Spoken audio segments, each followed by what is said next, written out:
Hi again, guys. Cosmic Huskies is back again with another video on my channel, and it will be my updated Doctor Who DVD collection.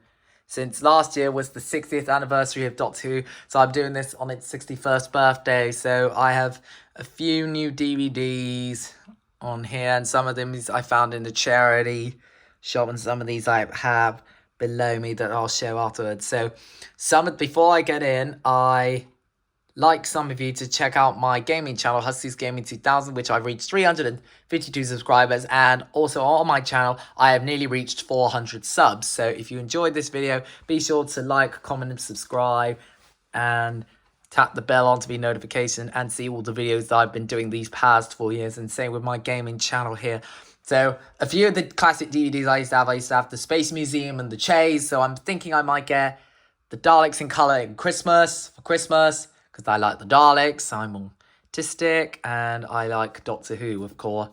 And many of the Doctor Who episodes have been removed on iPlayer from the classic series, so some of these DVDs you still have are rare to have in your collection overall.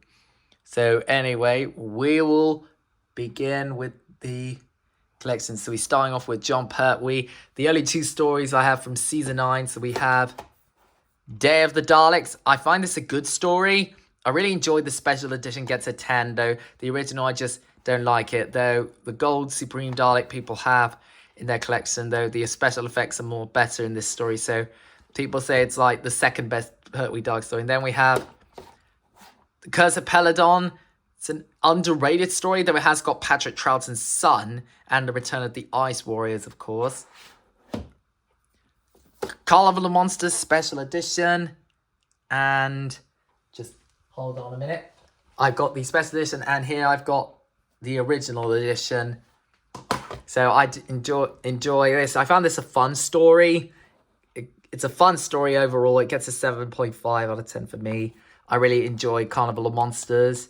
I really like the drashing and the whole runaround thing, just like Tom and Jerry and cartoons. And then we have the Dalek War box set, which I got for Christmas like 15 or 14 years ago now. So it contains The Frontier in Space, which was the last appearance of the Roger Delgado Master, which was like the best master in classic Doctor Who before he sadly passed away. And then Planet of the Daleks is a great story, though people really say it's the best Pertwee Dalek story, and got the Supreme Dalek as well. And the Great Dalek, not the B&M one. And so overall, that's season 10. And then the only story from season 11, The Monster of Peladon, which I think is the better than Curse, though it's enjoyable. And now I begin the Tom Baker era, the fourth Doctor, the most iconic classic Doctor and the longest Doctor ever here. So I've been rewatching his era to celebrate its 50th anniversary of Tom Baker, the legendary classic Doctor. So we begin. The only three stories I have from season 12. We have Robot, which is a good story to start it off with Unit, the fourth Doctor, and the Robot. Good start. Then we have a classic here, The Ark in Space. I watched this, and I know it's a classic, though I give it a 9.5 out of 10. It's a really fantastic story, The Ark in Space, the special edition with the special effects. And the Wirren look really nice, and the whole space station. This is a special edition version. The Ark in Space is just, really love it. If you want to get into the horror season, you've got to watch The Ark in Space. And then we have the best classic Dalek story of all time, Genesis of the Daleks, and the best Dalek story of all time. I think it was considered to be Doctor Who's greatest episode of all time from the classic era. Though you just got to love Genesis of the Daleks. I've got the figures, I've got the Dalek figures, I've got the Sarah Jane, I've got the Davros Creation of the Dalek set, which I'm getting for Christmas, and I've been waiting to love. I love Genesis of the Daleks. Just a fantastic story overall. I just really love everything about it in this story. And then we go to season 13, his best season. We have Terror of the Zygons, which I enjoyed. I enjoyed Terror of the Zygons. It's also the last appearance of the Brigadier, and of course the departure of Harry Sullivan, the imbecile, who just leaves in this story. And then we have another classic here. The Pyramids of Mars at number 10 in the top 10 classics, I believe.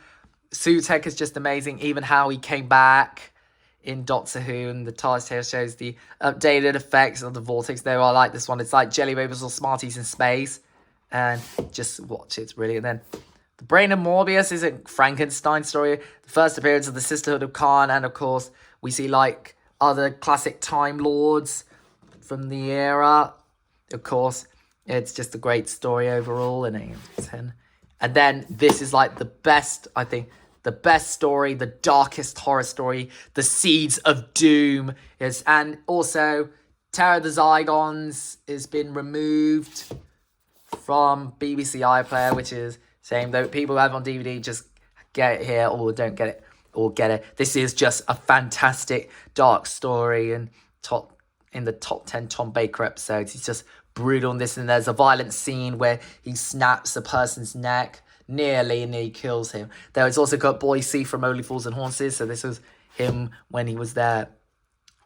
And then we have the first Doctor Who story with no companion, The Deadly Assassin, which I enjoyed, and I unboxed the action figures of The Deadly Assassin there. You could see the Gallifrey and the Time Lords on season 14. Then we have Face of Evil, the first appearance of Louise Jameson as Leela.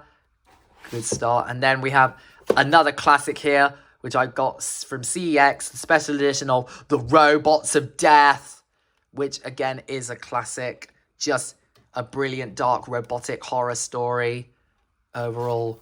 Though thank God I wouldn't even watch The Talons of Weng-Chiang, even if someone paid me, which I hate it because I know, I haven't seen it though, I only saw clips and I hear it's a pretty much racist story, and I hate racism, just telling you this, because some people know it's racist and I hate it. And I wouldn't watch it if you paid. I actually saw the clips. Now we begin. The only 3 stories from season 15. We have The Invisible Enemy, which was the first appearance of K9 Mark K9. There was K9 Mark 1. It's a good start, though. I did watch it. We watched it with CGI effects. Good start then. Image of the Fendahl is great. I really enjoy Image of the Fendahl. The Fendaline is really brilliant. And I've got the figure in my cabinet with the Leela figure, which my dad got me from Forbidden Planet years ago. Really great story. And then I just watched, I find it a good story, The Sunmakers, written by Robert Holmes, and the location where they filmed it, somewhere in Bristol is where it still is. This guy knows the locations of every Doctor Who location or on site, it shows. And now I begin. I am currently rewatching season 16, the Key to Time season. I really enjoyed. It's a good season, a fun season, The Key to Time. Overall, it's really well done in this season. You will say it's a bit underrated, though the episodes are good and some were just bad. Hold on, I just got a bit of a shoulder ache, sorry. So the Reboss Operation, I give it an 8 out of 10. The Pirate Planet is good. The Stones of Blood, for the 100th Doctor Who episode, it's brilliant. Some people hate it. There's some people like it, as its ups and downs, though it's like a brilliant overrated story overall. Though, however, I just watched The Androids of Tara. I think people say it's like the best story from the season. Though, could be wrong, could be me, or some people have their opinions and their minds. Though, The Power Crawl is the weakest, just average, and the weakest story by Robert Holmes. And then, oh, and of course, the Reboss Operation also showed the first appearance of Romana 1, played by Mary Tam. And we had the action figures of her. And then we have, and of course, the introduction of K9 Mark 2. And of course, in the Invasion of Time, K9 Mark 1 stays on Gallifrey with Leela. And then we have the Armageddon Factor, which showed off screen the departure of Romana 1. And of course, we saw Lalla Ward made her first appearance, though it explains why Mary Tan left the show. After all, though it's a fun box set. I hope we get the Blu-ray, the next season of this in Blu-ray, season 16. Now I begin season 17, the most average season of them all, starting off with Destiny of the Daleks, the worst classic Dalek story in all time. The Daleks are just dull, though it's also the first appearance of Romana 2, played by Lalla Ward, which some people prefer Lalla Ward over Mary Tam. Though I have got the figures when they came out with the Tomb of Villains and the Bomber Dalek. Though it's just a horrible story. I find it underrated. I give it a 6 out of 10. It's underrated for me. Then it gets saved with a classic here, City of Death. City of Death is just a classic here. Everyone knows City of Death's a classic, filmed in France. And the Doctor and Marna are good in it, and so is Duggan. Then I find this the weakest of the season, The Creature from the Pit, with the thing where Tom is like sucking the creature, and I'm like, ugh. Though I find it an average story overall. Though, then we have Nightmare of Eden. I find it a great story. It's a great story overall. I give it an 8 out of 10. It's a great story overall. Like, the 3 are just good in this story, and it's like a mystery Channel cruise of course. Then we have like the worst story of the season people hate, though I find it very underrated. The Haunts of Nimon. Though I really like Romana in this outfit, and K9 does well, different voice, and the Nimon, the really interesting design. I really like the design. I hope we get activated. And this guy makes people laugh. The acting from this character, just hilarious. So it's also from the Myths and Legends box, which I just purchased off eBay, brand new, the Haunted Nimon. Then we have a 10 out of 10 here, Shada, which came back in animation, the full animation version. Though we did get this in 2013 with the Legacy Collection, came with the original release of Shada and More Than 30 Years in the TARDIS, which was just a brilliant way to bring back. I really like those 2 outfits, and brand new with animation with missing bits from it. Now I begin his final season, season 18. Though, thank goodness I do not want to watch The Leisure Hive. It's horrible. Don't watch it. It's a bad story overall. Sorry, that's just me, Harry Potter wand. We have Megalos, which is an average story overall. It's got the return of Barbara playing a different character, and it's like an average story overall. And then we have the E-Space trilogy. We have Full Circle, which was the first appearance of Adric and male companion for years. And then we have State of Decay, which was part of the... Oh, and I forgot, Planet of the Daleks was part of the Time Lord Victorious. And then Genesis of the Daleks was the second story of the Time Lord Victorious. And then The Deadly Assassin as well as part of the Time Lord Victorious. And then this is the fourth story of the Time Lord Victorious State of Decay, which tells about vampires and the Time Lords as well. And then we have, I think this is average. This is fun, bit fun. And then we have Warrior's Gate, which showed the departure of Romana 2 and K9 Mark 2. Sad, really enjoyed them too.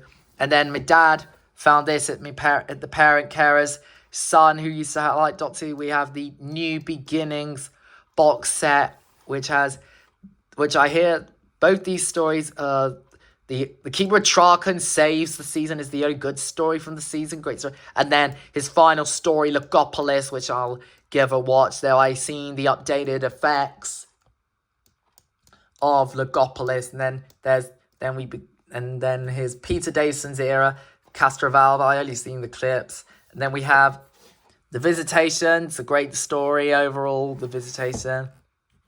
And then The Five Doctors gets either a 9 or a 10 or a 9.5, hard to say. Though it's really brilliant. We do see clips of Shada with Tom Baker and, of course, Richard Erdell playing the first Doctor after William Hartnell sadly passed away. And, of course, we do see President Brewster again and other Time Lords. And, of course, the Keeper of Traken also had the first appearance of Nyssa, and then Logopolis, the first appearance of Tegan. And then Resurrection of Daleks, original story. It's a very dark story overall. Even still, with the Mavillian virus and everything. Everything's so dark, and everything in the Daleks, of course. And it's also the departure of Tegan, which I found on here. And then we have the Sixth Doctor. The only story, two stories I saw from his era were The Mark of the Rani with my sister, who she likes the character. And then we had a Revelation of the Daleks, which is quite a popular, good Dalek story overall. Though I've watched the CGI things, it's like Davros is good and the Daleks are good. And many of the characters cast I know who are in this story, a few of them. So the first half we see Perry and the Doctor just like gossiping and walking and talking till they get to tranquil repose.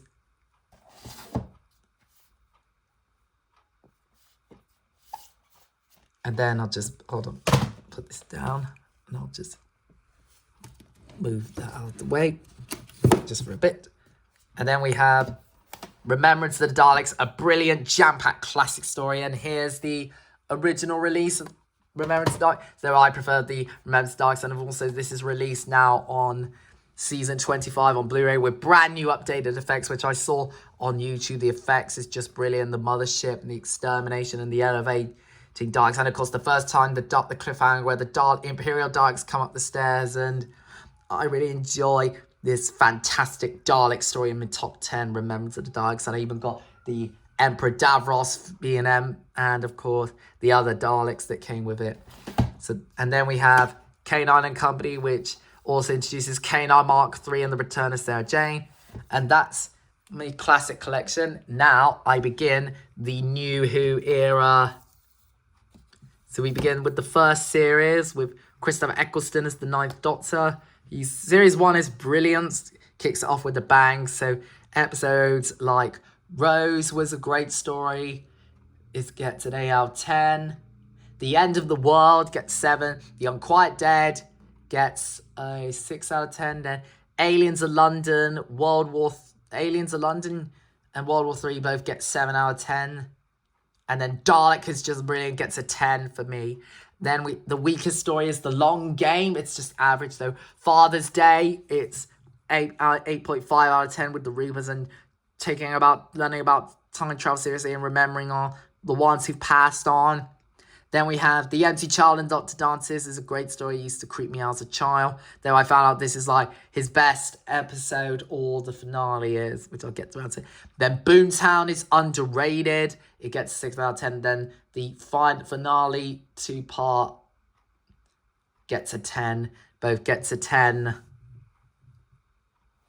And then we go to the iconic Doctor, David Tennant. Then before I deep into series 2, I got the complete second series of that in a charity shop. So we begin. So like the Christmas Invasion, it's good. It's a good start to it though. New Earth is a rubbish story overall. So then we have, sorry, I'm just getting to the last bit of the corner. So I have to turn this around. So we have Tooth and Claw, School Reunion, and Girl in the Fireplace. Tooth and Claw, is a good start. I really love the werewolf in this story. It's brilliantly done. And then we have School Reunion, which gets an 8 out of 10, which I like the return of Sarah Jane Smith and the return of K9 Mark III. And then we get K9 Mark IV after that. And then The Girl in the Fireplace is brilliant. It gets a brilliant 8 out of 10. People love The Girl in the Fireplace. And then we get Volume 3 of Series 2 with Rise of the Cybermen, The Age of Steel, and The Idiot's Lantern, which showed the return of the Cybermen in their redesign and the return of the parallel world. And I remember getting this for my birthday for Christmas, the Rise of the Cybermen, because it's the Rise of the Cybermen and the Age of Steel, they both get 8 out of 10. I really like, great idea to bring back the Cybermen like they did with the Daleks. And then the Idiot's Lantern is underrated.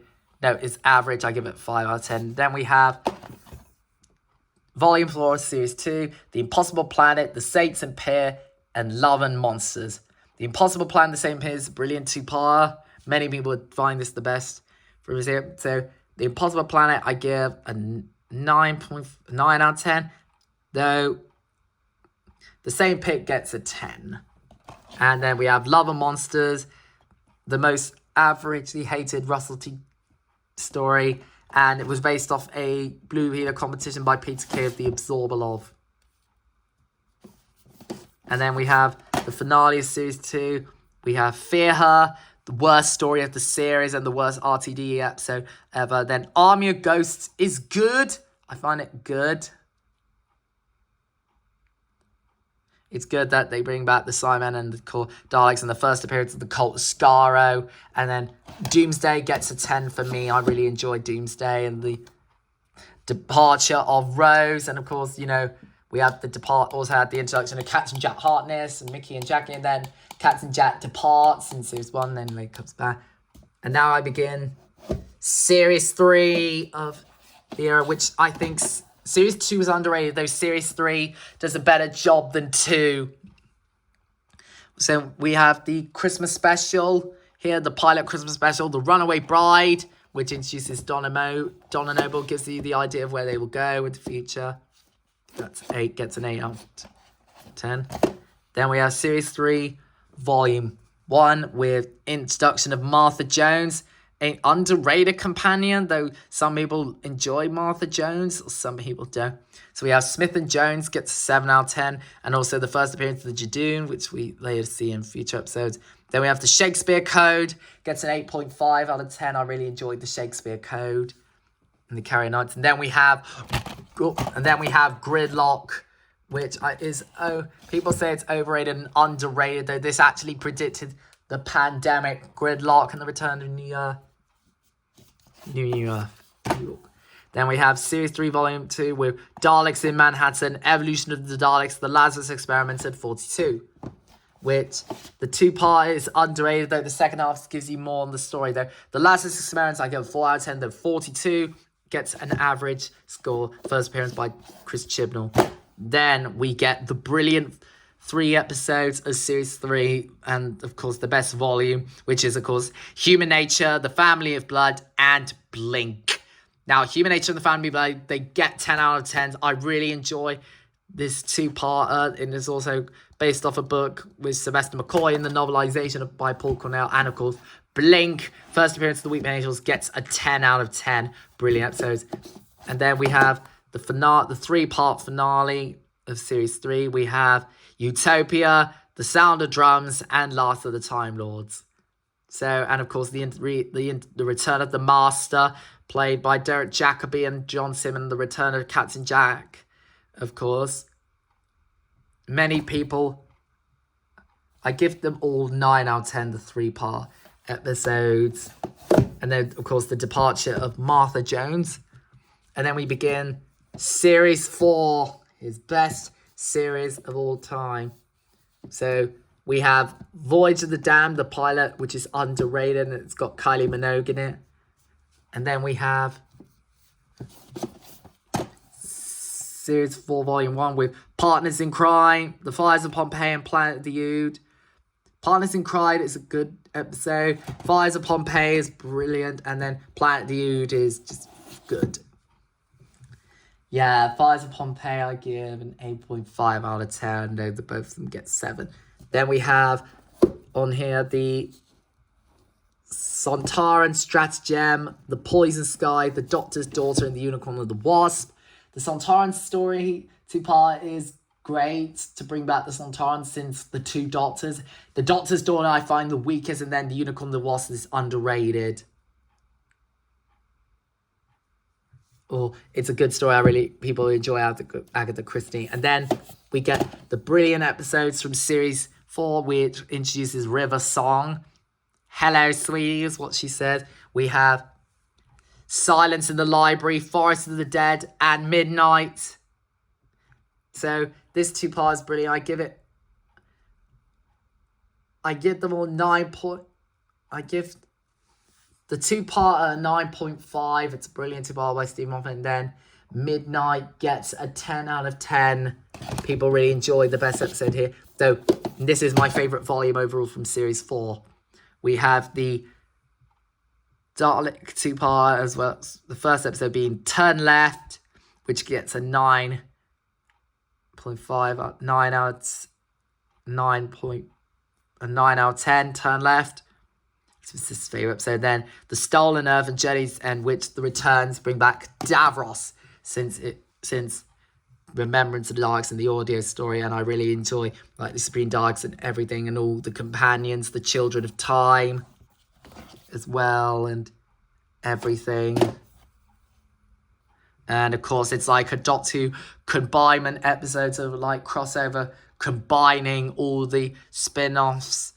It's just a brilliant masterpiece for the Daleks and the Companions and Davros.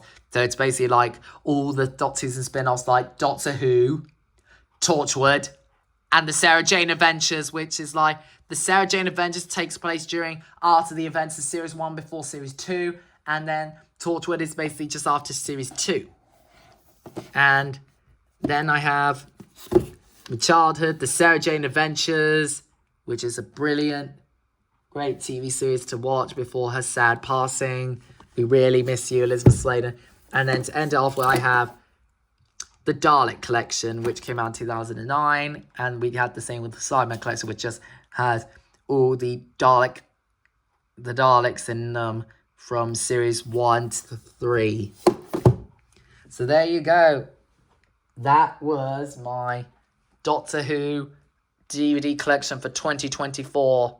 So I hope you enjoyed this video. Be sure to hit that like, comment, subscribe. And you can find me on Instagram, Twitter, Facebook, and TikTok. And what was I going to say? Check out my gaming channel as well, Huskies Gaming 2000. And see you next time for more videos. Bye for now.